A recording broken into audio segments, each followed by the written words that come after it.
다 총살해서 죽였어요. 그래서 마을 단위로 수백 명에서 수천 명, 많은 곳이 이제 수천 명까지 죽이고, 보통 이제 마을 단위로 죽였으니까 몇백 명, 몇십 명에서 몇백 명씩을 죽인 거야. 그래서 그 죽은 사람들이 대량 양민학살이 있었던 거야. 그게 보도연맹 사건이에요. 찾아보세요. 보도연맹 사건. 그래서 이승만이가 정말 이 짐승만도 못한 놈인 거야. 이 얘기 처음 들어요? 보도연맹 사건 처음 들어요? 예. 감자 준다, 보리 준다 속여가지고, 그래가지고 그 명단에 이름을 적게 한 다음에 그 명단에 있는 사람들을 한국전쟁이 발발하자마자 다 죽인 거야. 그게 양민학살 사건이에요. 예. 그 양민학살 사건을 미국의 뉴욕타임즈에서, 아니야, 미국의 그, 지금 현재 뉴욕타임즈에 들어가 있는 최상훈 기자인가? 그 기자가 그 보도연맹 사건을 기사로, 아니, 그 양민학살 사건을, 노근리 양민학살 사건이죠. 그거를 기사로 썼어. 그것 때문에 퓰리처상을 탄 거야. 미국에서 퓰리처상을 타고, 그래서 뉴욕타임즈로 스카웃됐던 거예요. 그 태극기 휘날리며가 그 배경이야. 나는 그 영화를 안 봐가지고. 나는 그 전쟁 영화는 다 안 봤어요. 이 내용도 오늘 지금 처음 들으신 거예요. 보도연맹 사건. 가만있어 보자. 이 보도연맹 사건이 사전에 나오나? 한번 봅시다.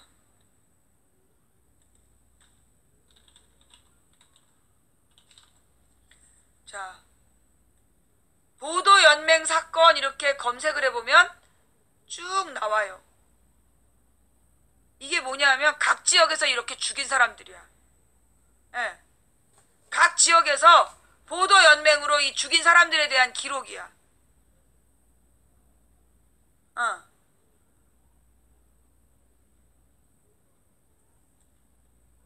자, 일단 한국 근대사 사전, 근현대사 사전, 이거 요런 건 뭔가 조금 수상한 내용인 것 같고, 네, 두산백과로 볼게요. 보도연맹 좌익인사 교화 및 전향을 목적으로 49년에 조직된 단체. 그러면서 반공교화 단체. 그래서 좌익인사를 교화하고 전향시키려는 목적이었다. 그러면서 반공운동과 국가보안법 운영 대책을 마련하겠다. 그러면서 30만 명을 그때 명단을 작성한 거야. 다 죽은 거죠? 자, 49년 좌익운동을 하다가 전향한 사람들로 조직된 반공단체로 정식 명칭은 국민보도연맹이다. 48년 12월에 시행된 국가보안법에 따라 좌익사상에 물든 사람들을 전향시켜 보호하고 인도한다는 취지로 결성되었는데, 일제강점기 사상탄압에 앞장섰던 시국 대응전선 사상보국연맹체제를 그대로 모방하였다. 한마디로 이제 일본놈 앞잡이들이 독립군들을 색출하던 방법을 따라한 거죠. 대한민국 정부 절대 지지, 북한 정권 절대 반대, 인류의 자유와 민족성을 무시하는 공산주의 사상을 분쇄하겠다. 이런 걸 주요 강령으로 삼았다. 49년 말에 가입자 수 30만 명에 달했고 서울의 맘도 2만 명에 이르렀다. 주로 사상적인 낙인이 찍힌 사람들을 대상으로 하였고 거의 강제적이었고 지역별 할당제가 있어서 사상범이 아닌 경우에도 등록되는 경우가 많았다. 아까 그 감자 이런 거. 6.25 전쟁이 일어나자 정부와 경찰은 초기 후퇴 과정에서 이승만 시발놈이 그 전쟁 나고 다음 날인가 한강다리 끊고 도망가잖아. 이들에 대한 무차별적인 검속, 즉결 처분. 되게 말이 어려운데 한마디로 무차별적으로 죽였다는 얘기야. 그래서 6.25 전쟁 중 최초의 집단 민간인 학살을 일으켰다. 그러나 전쟁 와중에 조직은 없어졌지만 지금까지도 정확한 해명 작업이 이루어지지 않고 있다. 그 이승만이 그래서 1960년 4.19 혁명으로 쫓겨나가지고 하와이에 가서 거기서 뒤졌는데 그걸 박정희가 국립묘지에 묻어준 거 아니야. 그래서 국립묘지에서 박정희하고 이승만 묘는요 파내버려야 돼요. 예, 파내버려야 돼. 그리고 지금 이제 그 서북청년단이라는 거하고 이거하고 달라요. 여러분이 좀 헷갈리시는데 보도연맹이라는 건 좌익 성격이 있는 사람들의 명단이고, 서북청년단은 뭐냐면 이승만의 앞잡이. 그래서 이승만을 지지하는 이승만 때 그 할배들이야. 이승만을 지지하는 조직. 이승만 시절의 일베. 예. 근데 일베들보다 얘네들은 더 잔악했어. 그래서 여러분 제주도에 가면 그 4.3 평화공원이라고 있어요. 그 4.3 평화공원에 꼭 가보세요. 거기 가보면 이 서북청년단이라는 이승만을 지지하는 깡패 새끼들이 가가지고 제주도 여자들을 윤간하고 어린아이들까지 막 윤간하고 애를 돌에다가 머리를 두들겨서 죽여. 애를 거꾸로 잡고 머리를 쳐가지고 부모 보는 앞에서 애를 죽이고 그런 짓을 했어. 서북청년단 이승만 그 일당이 그런 짓을 했어. 그리고 이렇게 막 죽창에 꽂아서 걸어놓고 그런 짓들을 했어요. 예. 그렇게 죽은 사람이 16,000명.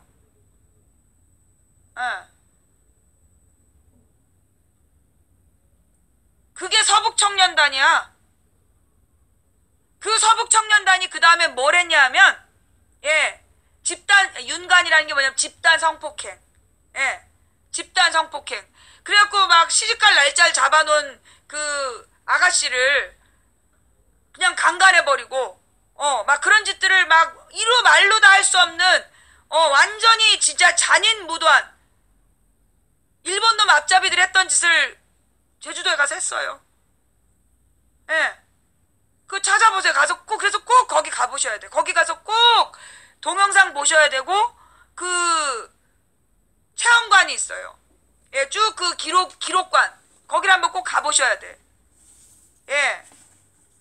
그래갖고 그 제주도 중산간에 마을들을 다 불태웠다니까. 예. 제주도 중산간의 마을들을 다 불태우고, 거기 있는 막 애기들, 엄마들 그냥 다 죽였어. 빨갱이라고. 예. 그게 서북청년단이에요. 그래서 보도연맹을 죽이는데 앞장섰던 것도 서북청년단이야. 그 다음에 얘네들이 무슨 짓을 했냐 하면 49년도에 이제 48년도에 그 아까 국회가 만들어졌잖아. 50 단독 선거로 국회가 만들어졌는데 거기 10%가 진보당이었어. 그리고 이 진보당이 그 초기 헌법에 만들어진 대로 그 반민족 행위자 처벌을 위한 특별법을 해결해야 된다. 그래서 반민특위라는 걸 만들어야 된다라고 그 초기 헌법에 나와 있어. 재헌헌법이라 그러죠. 맨 처음에 제정된 헌법에. 그래가지고 이제 진보당에서 그 반민특위라는 걸 만들었어. 그래서 반민특위로 그 친일파들을 색출을 해가지고 이제 그 고소를 받고 증거를 모아가지고 친일파들을 처벌하려고 한 거야. 그런데 어떻게 됐을까요? 그 반민특위 활동을 한참 열심히 하고 있는 국회의원을 이승만이 간첩이라고. 그래서 국회 프락치 사건이라는 걸 조선일보, 동아일보에 시켜서 조작을 해갖고 진보당 국회의원을 체포해요. 그리고 국회를 해산해버려. 그게 그 국회 프락치 사건이야. 정말 기가 막히죠. 그게 49년도예요. 그리고 김구 선생님을 저격하는 거야. 김구 선생님을 죽이고 반민특위를 해산하고, 그리고 나서 그러니까 그 두 가지가 국민들한테 열이 받아가지고 국민들이 그 1950년 2월달 선거에서 이승만 반대표가 80%가 돼. 이승만 반대표로 국회의원이 80%가 당선이 되니까 이승만이 그러면 국회에서 간접선거를 하면 자기가 다시 국회의원이 안 되는 거야. 그때 메가더하고 뭔가가 오고 가. 그리고 그해 6월에 그 김일성이 쳐내려오는 거야. 에치슨 라인이라는 미국의 방위 전선이 일본으로 후퇴를 하고 남한이 빠져. 그러니까 김일성이 시발놈이 옳았구나 그리고 쳐내려온 거야. 그래서 그게 한국전쟁의 원인이 돼요. 예. 그리고 나서 이 이승만이 시발놈이 그 부산으로 피난 가가지고 피난 정부를 거기서 꾸린 상태에서 거기서 헌법을 바꿔. 직선제로. 그래서 경상도로 피난 온 사람들만 데리고 거기서 선거를 하는 거야. 그래서 지가 다시 대통령이 돼요. 정말 불질러야 된다니까? 예. 예. 이거 진짜 불질러야 돼요.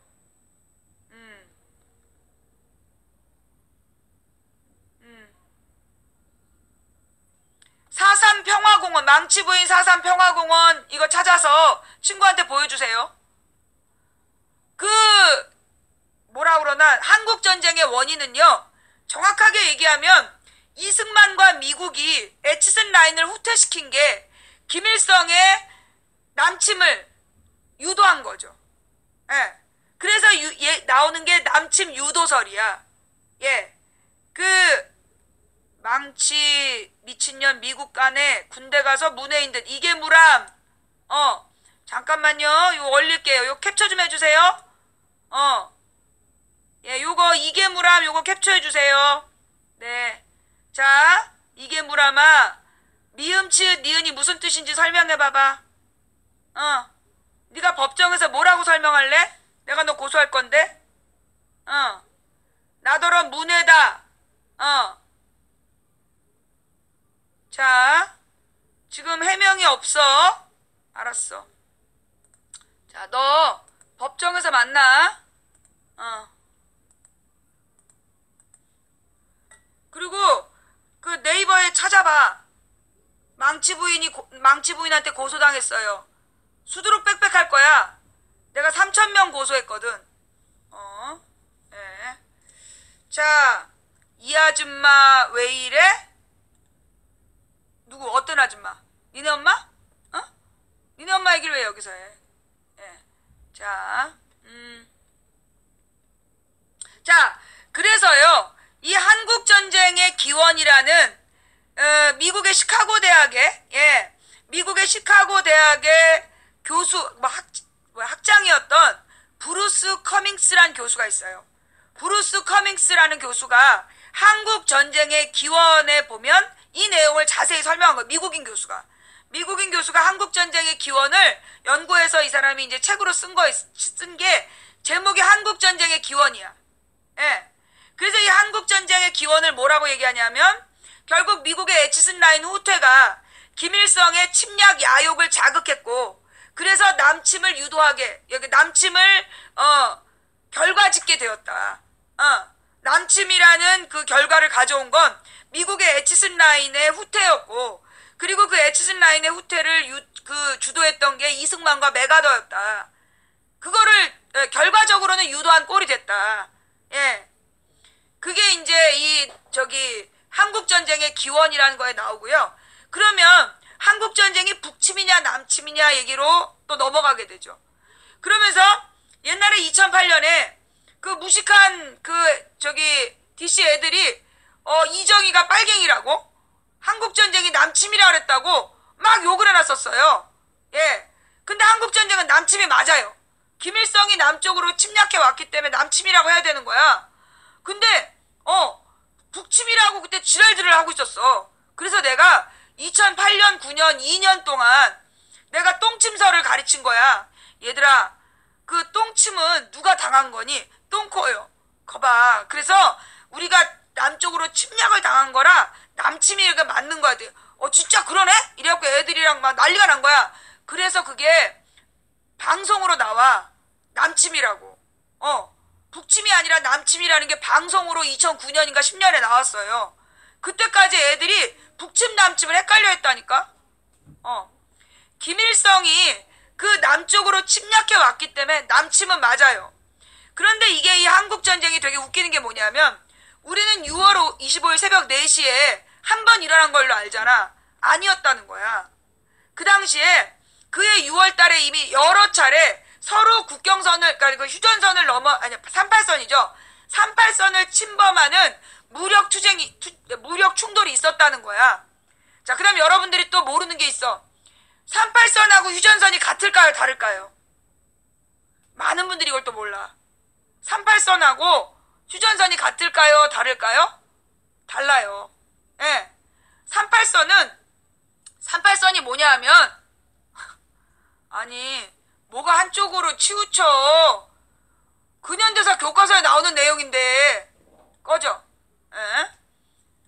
지가 치우쳐 있으면서 나한테 치우쳤대.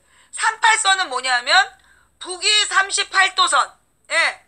북위 38도선을 근거로 해서, 그 미군 장교가 여기를 근거로 해가지고, 소련하고 남한이, 소련하고 미국이 분할 점령하자. 그래서 미국과 소련이 분할 점령했던 경계선이 38선이야. 그럼 휴전선은 뭐냐면 그 38선보다 경기도 쪽은 남쪽으로 내려오고 강원도 쪽은 북쪽으로 올라가요. 그래서 38선은 이렇게 되어 있고 휴전선은 이렇게 그어졌어. 그래서 경기도는 조금 내려오고 강원도는 많이 올라갔기 때문에 뭐 우리 남쪽이 이긴 거라고 이승만 때 개지랄 떨었었어. 근데 알고 보니까 그 당시에 인구나 경제면으로 보면 남쪽에서 북쪽으로 넘어간 면에 이 강원도 쪽에서 가져온 땅보다 훨씬 더 경제적으로 많은 손실을 했던 거야. 그게 휴전선이야. 그래서 그 휴전선이 강원도 쪽은 38선보다 북쪽으로 올라가요. 그래서 강원도 여행을 가다 보면 38선 휴게소가 있어. 그리고 그 지나가서 보면 김일성 별장이라는 데도 있어. 그게 그렇게 연결된 거예요. 예. 그래서 이제 이 휴전선은 한국전쟁 이후에 그 미국하고 김일성하고 협상을 해가지고 그은 게 휴전선이고, 38선은 미국하고 소련 사이에 분할 점령 경계선으로 그은 것이고, 그래서 그게 달라요. 요것도 모르는 분들 많죠? 예. 이게 다르다는 걸 많은 분들이 또 모르고 지내.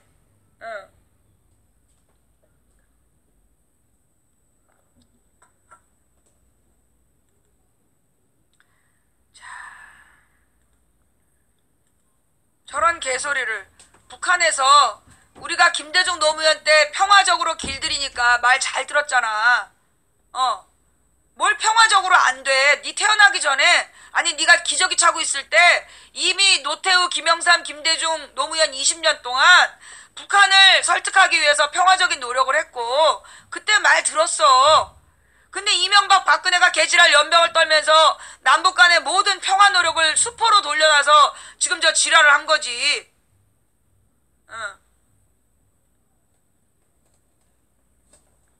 예. 이런 것들을요, 그 한국 근현대사 교과서에서 가르치니까 요걸 못 가르치게 하려고 박근혜가 근현대사 교과서하고 그 국사교과서 하나로 섞어서 역사라고 만든 거예요. 예. 김영삼 때 그 한국사하고 한국 근현대사를 구분을 했어.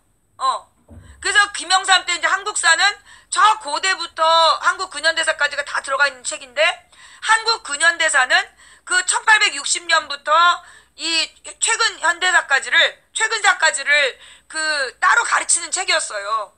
근데 이 내용에 보면 이승만과 박정희, 전두환이 무슨 짓을 했는지가 자세히 기술이 되어 있었어.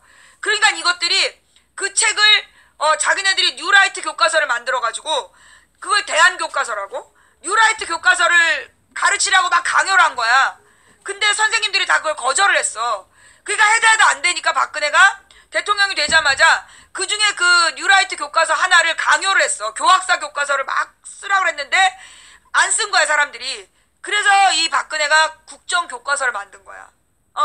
그 일단 교과서 하나로 통합시키고 그 통합된 교과서에서 교학사가 소위 뉴라이트 한국 근현대사 입장으로 쓰여진 책이었어.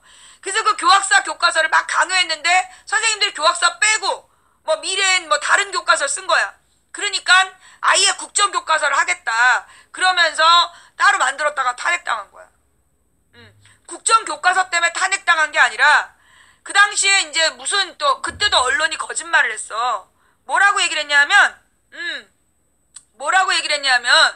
그 국정교과서가 애들에게 더 유리하다.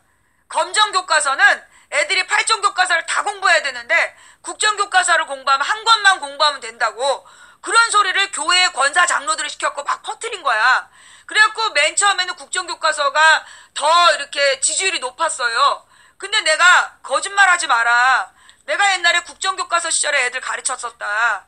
국정교과서는 양쪽 날개 한마디로 사진 밑에 있는 보충 설명을 꼬아서 낸다. 왜냐하면 교과서가 한 권이기 때문에 그걸 통째로 외운 애들이 많기 때문에 그래서 더 어렵게 꼬아낸다. 근데 검정교과서는 8종이기 때문에 8종의 공통으로 들어간 내용만 시험에 나오게 돼 있다. 그래서 내가 주장을 했어. 근데 사람들이 안 믿었다? 근데 전병헌 의원실에서 실제로 그 국정교과서로 시험 본 애들하고 검정교과서로 시험 본 애들하고 수능시험 평가를 딱 평균을 발표를 했는데 검정교과서가 훨씬 높아. 그래갖고 학부모들이 확 뒤집어져가지고 국정교과서 반대로 돌아선 거야. 그게 2015년 9월에 있었던 일이야. 예, 2015년 9월. 예, 검정교과서가 8종이었어요. 예. 네.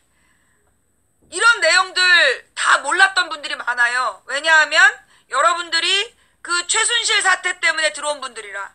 예. 예. 잠깐만요.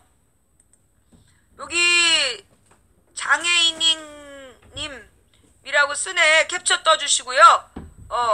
지금 누구더러 병신년아 그런 거야? 누구더러 병신년아 그런 거야? 누구더러 그러니까 전쟁을 내래 뭔 얘기야? 너는 일단 내가 고소를 할 거야. 그래서 네가 시청자들한테 그런 거다. 그럼 내가 우리 시청자들한테 알려줄 거고, 아니면 네가 나한테 얘기한 거다. 그럼 나한테만 민사소송으로 물어내면 돼. 민형사 소송을 진행할 거니까 네 말에 대해서 책임을 져. 그리고 나한테 사과하지 마라. 너희들 자꾸만 막 이렇게 욕설해놓고 나한테 사과하는데, 나는 사과를 받아줄 수가 없어. 뭔 말인지 알아? 중계방 야단치고 온 거예요. 망치부인님 화면에 미친 트럼프라는 표현은 뭡니까? 미국 언론에서 매드 트럼프라고 그러더라고요. 예. 미국 언론에서 트럼프를 미쳤다고 그러더라고. 예. 그래서 미친 트럼프라고 나도 따라 쓴 거예요. 예. 미국 언론에서는 그 미친 트럼프라고 그러는데, 지금 그 미친 트럼프가 우리나라에 와서 개 지랄을 하는데, 우리나라에서 미친 트럼프라고 썼다고 지금 네가 나한테 시비 건 거세요? 지금 네가 나더러 미친 트럼프라고 그랬다고 지금 시비 건 거야?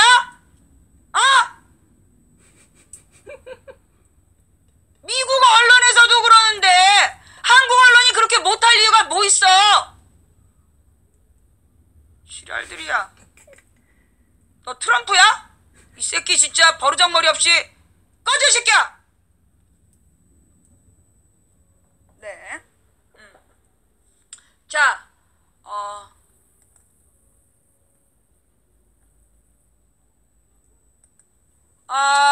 김대중 노무현 때 평화 이룬 거 박근혜 이명박이 망쳤다는 건 좀 아니지 않나요? 이미 김대중 노무현 때 계속 도발이 있지 않아요? 이런 질문이 들어왔어요. 자, 또 올릴게요. 너 어디 나가지 말고 그대로 있어. 꼼짝하지 말고 들어. 김대중 노무현 때 도발이 있었다라고 얘기를 하는데요. 노무현 때는 도발이 없었어요. 네, 노무현 때는 도발이 없었고요. 김대중 대통령 때 두 차례 그 북한 해군이 쳐들어온 적이 있어. 그러니까 교전이 있었어. 서해 교전하고 연평 해전하고. 근데 이 서해 교전은 북한이 쳐들어온 게 맞아요. 북한이 쳐들어와가지고 북한 해군이 쳐들어와서 남한 해군이 밀어내면서 그 북한 해군을 박살낸 거예요. 그래서 우리가 완전히 완성을 했던 게 서해 교전이야. 근데 연평 해전은 좀 달라. 왜냐? 그 연평 해전은 그 당시에 우리 한국의 함대가 가면 안 되는 지역으로 이상하게 움직였어. 그리고 그 연평 함대가 그쪽으로 연평해전의 원인이 됐던 그 함선이 움직였던 원인이 나중에 조사를 해서도 이게 이유가 좀 말이 안 됐어. 좌우지간 그 연평해전이 일어난 게 언제였냐면 월드컵 때야. 한일 월드컵 때. 그때 연평해전이 일어났는데 그때 이제 유도했다라는 말도 막 나오고 그랬을 때였어요. 근데 우리나라 언론에서 보도를 안 해. 연평해전에 대해서, 그러니까 그 첫 번째 서해교전은 보도가 됐는데 연평해전에 대해서 거의 보도가 안 됐어. 이유가 뭐였냐면 그게 그 결승전 이틀 전인가 그랬어. 연평해전이 일어난 게 결승전 3일 전인가 이틀 전에 그 사건이 일어났고, 그리고 그때가 우리나라가 무슨 4강에 올랐을 때야. 그날 연평해전이 일어난 날 한국 축구가 4강에 올라간 날이었어. 그래갖고 언론이 연평도에서 군사적 충돌이 있었다는데 아무도 신경 안 쓴 거야. 그리고 이제 4강전 때문에 완전히 나라가 미쳐 있었어. 그래가지고 막 전부 다 대한민국을 외치고 다닐 때라서 연평도에서 죽어간 장병들이 왜 죽었는지 제대로 조사가 안 이루어진 거지. 그리고 나서 이틀 뒤에 영결식이 있었어. 근데 어쨌거나 그 두 번째 연평해전도 나중에 우리 함대가 밀어붙여가지고 둘 다 이겼어. 두 번째 연평해전도 우리가 이긴 거야. 서해교전이랑 연평해전 둘 다 우리가 이기긴 이겼어. 그랬는데 그 월드컵 결승전 날, 그날이 이제 연결식이었어. 근데 결승전 이후에 폐막식을 하는데 그 폐막식에 주도하는 사람이 김대중 대통령이었어. 왜냐하면 그게 한일 월드컵이었기 때문에 일본하고 한국이 세계 정상을 초청해가지고, 그때 이제 그 월드컵이 기록이 몇 개 있는데 그 중에 하나가 세계 정상이 가장 많이 참여한 월드컵이다. 왜냐하면 월드컵에 세계 정상이 참여를 안 한대. 왜냐하면 이 월드컵을 상업적인 경기로 보기 때문에 국제적으로 정상들이 그런 월드컵을 보러 오거나 그러지 않는다는 거야. 근데 그때만 김대중 대통령이 워낙 세계적으로 인정을 받는 대통령이었기 때문에, 그래서 이제 국제사회에서 그 많은 사람들이 축하하러 그 폐막식에 온 거야. 그래서 김대중 대통령이 안 갈 수가 없었던 거지. 근데 가기 전에 오전에 연결식에 참여하겠다 그런 거야, 김대중 대통령이. 근데 그때 국방부 장관이 반대를 했어. 내가 이거 그때 청와대에 일했던 사람한테 정확하게 들은 얘기야. 잘 들어. 국방부 장관이 반대한 거야. 참가할 수 없다. 그래서 김대중 대통령이 왜 참가할 수 없느냐. 우리 군인이 그 북한하고의 교전 중에 사망해서 대통령이 거기 가서 그 연결식에 참석하는 게 뭐가 문제냐. 그랬더니만 국방부에서 말하기를 박정희 대통령 때 월남전 참전에서 수천 명의 장병들이 사망을 했는데 그때마다 대통령이 참여할 수 없다. 그래서 일반 사병의 죽음에는 대통령이 참여하지 않는다라는 원칙을 세웠다는 거야. 그래서 이 대통령은 사병의 죽음의 연결식에 참석할 수 없다. 그걸 어긴 게 딱 하나, 김영삼이었다. 그래서 김영삼 때 한 번 그 일반 사병의 연결식에 참여를 했는데 그것 때문에 군대에서 난리가 났다는 거야. 왜냐하면 해마다 죽어가는 장병들이 어마어마하게 많다는 거야. 여러분도 알죠? 군대에서 죽는 사람 많은 거. 폭파사고로 죽고, 지뢰 밟아서 죽고, 훈련 중에 죽고, 많이 죽잖아. 그런데 일반 다른 사병이 죽었을 때는 대통령이 안 가고, 특별한 사병이 죽었을 때만 대통령이 간다면, 나머지 군인들은 사기가 떨어진다. 그래서 월남전 때 박정희가 만든 원칙으로 못 가게 했다는 거야. 그래갖고 김대중 대통령이 그날 연결식에 참여를 못하고, 그날 연결식에 그게 법이었대요. 교전 중에, 그래서 전두환 노태우도 안 갔다니까. 교전 중에 사망한 사항에 전두환 노태우도 못 갔어. 그게 군대에서 만든 불문율이고, 국방부에서 만든 불문율이라 전두환 노태우도 못 갔던 거야. 김영삼만 한 번 갔던 거야. 그리고 김대중 대통령이 그 연평해전 때 못 간 것 때문에 한이 돼갖고 노무현 대통령한테 개선을 요구를 해. 그래서 노무현 대통령이 그걸 바꾼 거예요. 그래서 교전 중 사망한 병사에게 억대 보상금을 주고, 억대 보상금을 주고 대통령이 연결식에 참여할 수 있도록 법을 바꿨어. 이거 몰랐죠? 예. 뭐가 동문서답이야? 대통령 때, 아니, 뭐가 동문서답이야? 그 월드컵 때 김대중 대통령이 참여했다는 얘기 지금 눈에 한 거잖아. 자, 그래서, 맨 처음에 얘기는 교전, 김대중 대통령 때 두 번의 교전이 있었으나 우리가 완벽하게 이겼어요. 그죠? 찾아봐. 우리가 이겼어. 노무현 대통령 때는 북한군이 우리나라를 도발한 적이 한 건도 없었어요. 예, 한 건도 없었어. 그리고 실제로 남한이 도발이 당하기 시작한 거는 이명박 때였죠. 이명박 때 천안함 당했지? 그 다음에 연평도 피격당했죠. 그리고 노크 귀순 있었죠? 그 다음에 박근혜 된 다음에는 김정은이가 수시로 서울을 불바다로 만들겠다고 도발했죠. 지금 대답하잖아. 찾아봐. 예, 찾아보세요. 김대중 때 두 차례 교전이 있었는데, 그게 서해교전하고 연평해전이야. 둘 다 우리가 이겼어. 그 다음에 노무현 대통령 때는 교전이 없었어. 교전에서 누가 죽거나 그런 적이 없어요. 예, 사소하게 뭐라 그러나 총기 사건 같은 것들은 있었지만 우리 남한의 병력이 사망하거나 남한의 영토가 침범당한 적은 한 번도 없었어요. 그래서 그때를 진짜 안보시기라 그래요.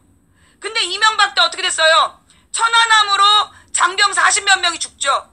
연평도에서 군인과 민간인들 수십 명이 죽었어요. 다 이명박 때 있었던 일이죠. 그리고 마지막에 노쿠기순, 예, 노쿠기순이라는 게 일어났는데 그게 뭐냐면 북한군이 남쪽으로 내려오는데 귀순을 하는데 배가 고파가지고 이제 귀순을 했단 말이야. 근데 7개의 경계선을 한 군데도 안 걸리고 넘어와. 그래서 얘가 군부대에 들어가고 생활관 문 두들기고 내가 너무 배가 고프다. 그래서 우리 군인들이 라면을 끓여준 사건이 발생해. 그게 노크기순이야. 그때 국방부 장관이 김관진이었어. 이번에 사드를 지금 끌어들인 사드를 성주에다가 강제로 갖다 놓은 게 김관진이야. 이제 대답이 됐나? 김대중 정부 때 2차례 연평해전, 서해교전과 연평해전 우리가 완승을 했어요. 근데 이명박 때는 어땠죠?